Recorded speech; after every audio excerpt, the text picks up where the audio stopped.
Ciao everyone, it's Machettino, and finally, I'm inside my new office. I think this is the best sounding office I've had so far. I would like to thank all of you because between the Italian and the English channel and all my social medias, I've received over 3,000 amazing comments from you guys. I'm so happy about having bought my first Ferrari, and I'm even more happy to have seen so much support from you, so thank you. I've spent hours to read all the comments from you, and one thing I've noticed is that many of you asked why did I choose the 355 and what were the other cars that were the potential replacement for the M3. I have to say that looking for the replacement of my old BMW M3 wasn't easy nor quick. In fact, I think I spent more than 1 year to think about the potential replacement, to look for them, test them. It's been tough, but finally here we are. It's been a long journey and it wasn't easy at all to choose for the 355. I thought about several cars, and apparently many of you didn't expect me to buy a 355. Many expected the 360, the F430, the Lamborghini Gallardo, Maserati Gran Turismo. It's been a good surprise for you. Many people, especially the Italian ones, were expecting me to buy an Alfa Romeo Giulia Quadrifoglio. I cannot deny that when it comes to driving pleasure, I think the Giulia Quadrifoglio is one of the best cars of its segment. I drove it a few times with always a huge smile on my face because it's such an incredible car to drive. It's available with the manual. When you tune the electronics off, it's always sideways. It's good fun, really. But why I didn't come up buying one? Well, in Italy, you have to know that the taxation is very high for modern and powerful cars. Just consider that on the second-hand market, Giulia Quadrifoglios start at about 42k, which is a very fair price, I think. The problem comes when you have to pay every year lots of taxes to run it. For example, with 510 horsepower, the annual car tax for that car is 5,300 euros, which is insane to me. Also, another factor that I kept in mind looking for the M3 replacement was the depreciation.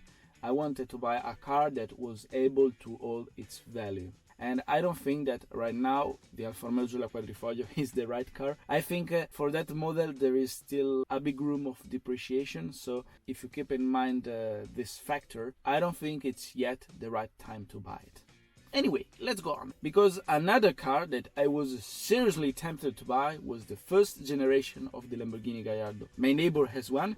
He rarely uses it, but whenever I hear it start the engine and drive off, I hide myself in front of the window and I'm like, ooh, he's driving off.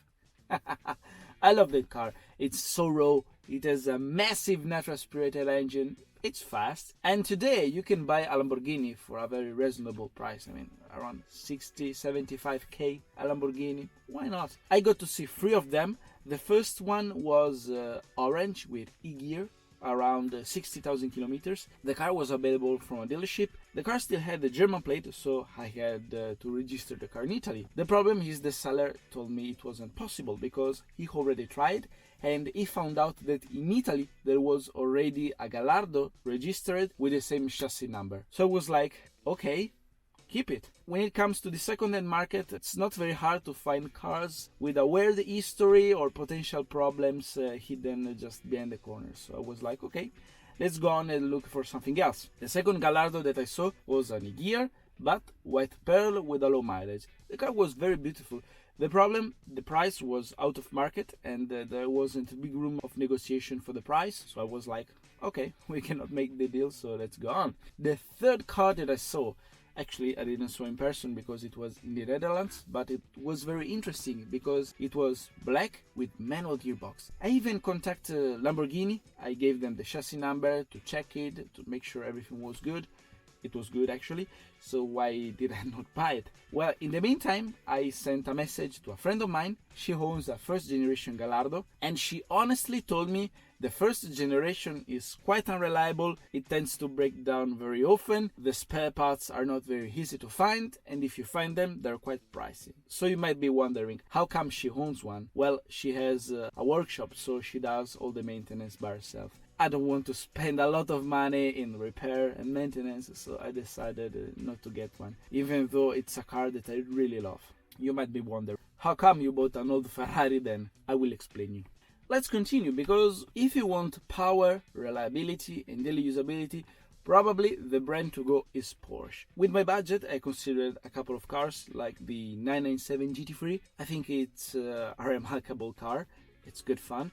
The problem is it's a track-oriented car, which made me thought that it's not the right car for me, because I love track days, but I don't do them regularly. If you want to use properly such kind of car, you need to unleash it on the track. And I thought that using a GT3, maybe for a road use, wouldn't have been a good choice. So I was like, it's a great car, but it's not the car for me. I test drove also a 997 Turbo, which I think if I had to make a rational choice, I should have bought that car, because I think the Turbo is the ultimate supercar. For this kind of price, I think it's difficult to find a better car than the Porsche 911 Turbo. But as you can see, I'm a masochist.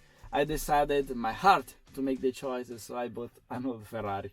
At a certain point, I thought that I had to buy a Ferrari. I was looking many cars, but at the end, I knew that I had to look for Ferrari. In fact, with my budget, I had 3 cars in my mind: the F430, 360, and the 355. At first, I was very tempted to buy an F430, but with the F1 gearbox. Manual F430s are very expensive, and I don't think they're actually worth it. Twice the price of the F1 just to have the gear stick. It's a fantastic car, but I thought to myself, I want to buy a Ferrari, but I want a mechanical one. I think I have plenty of time in the future, if I can do that, to buy another Ferrari with the F1 transmission. Manual Ferraris have become rare, especially with a low mileage and in good conditions. So I thought in the future a Ferrari with the F1 gearbox, probably. But right now I would like to buy a proper Ferrari with a stick.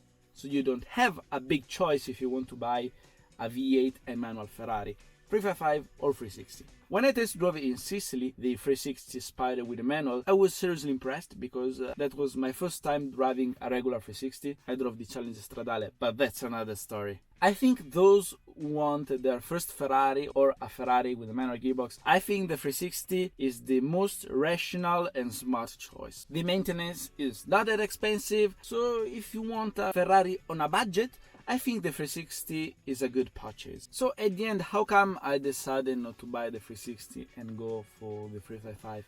Well, after having driven both, I think the 355 is more charming and appealing to me. I mean, the 360 was the car made by Ferrari to enter in the new millennium with a completely new and revolutionary car. So I think the 355 is the last Ferrari V8 old school to me. It barely has electronics, it's very analog. Also the 360 is like that, but also when it comes to style, the mechanical, the whole package, this is more old school and vintage to me.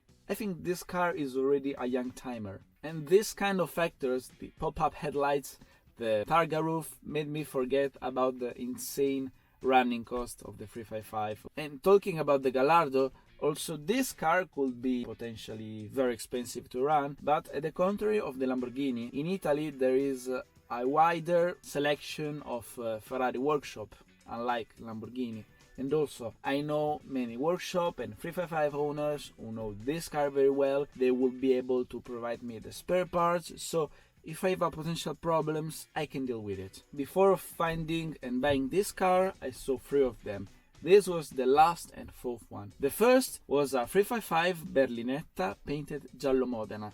The car hasn't been running since 3 years, so the car needed a little bit of maintenance. The car was for sale from a private owner, but I had to deal with a broker. So when I saw the car, I told him to wait a few days because I wanted to ask to Ferrari how much it would have cost me to make a huge maintenance.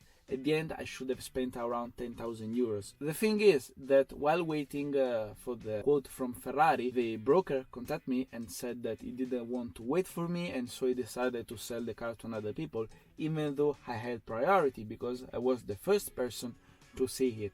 You may understand my reaction. I wasn't very happy, so I decided to keep searching. The thing is that a couple of weeks later, the broker contacted me and they told me that at the end, the person that was supposed to buy the car, he refused to buy it. So, surprise, the car was still available and he offered to me for a lower price. But I'm a proud person and I don't like this kind of behavior, so I told a few bad things and I told him that he could have kept the car. So at the end, he bought it. he restored it. He spent a lot more than 10,000 euros, and the car right now is in the Principality of Monaco. The second 355 that I saw was still a 355 Berlinetta painted giallo modern. The car had 36,000 kilometers. The problem is the car didn't have its original service book. Was the mileage true? I had to trust the seller. One thing that saved me not from buying that car was the fact that, first of all, the car was repainted. Originally, the car was Verde Betona. It's such a great color. How come you repaint a Ferrari that originally had such a rare and beautiful shape? Anyway, looking in the interior, I noticed an old business card of a friend's workshop that is famous for making service and maintenance on Ferraris. So I sent him a message. When I told him about the 355 that used to be green, he told me that he remembered it. And when I told him the mileage, he told me that if now it shows up 36,000, I think that now the real mileage is about twice, so at least 70,000. This is a huge problem in Italy because most of the cars in the second-hand market have a fake mileage. And this is given because the law doesn't do anything against this kind of crimes. As you might understand, I refused to buy it, so I kept searching. So I found a red 355 Berlinetta in Austria. The car was for sale in a dealership. I was very close from buying it by trading the M3, but when I asked some pictures of the service book, well, I found something shocking. I couldn't believe it. Look at the picture. In 2006, the car made a service and they reported 44,000 kilometers. 4 years later, they reported minus 10,000 kilometers. The owner drove in reverse gear for 10,000 kilometers. I was surprised and I asked to the seller what's going on, and he was like, oh yeah, I forgot to tell you that between 2006 and 2010, the odometer broke down, so we weren't sure about the mileage, so we put them back. What?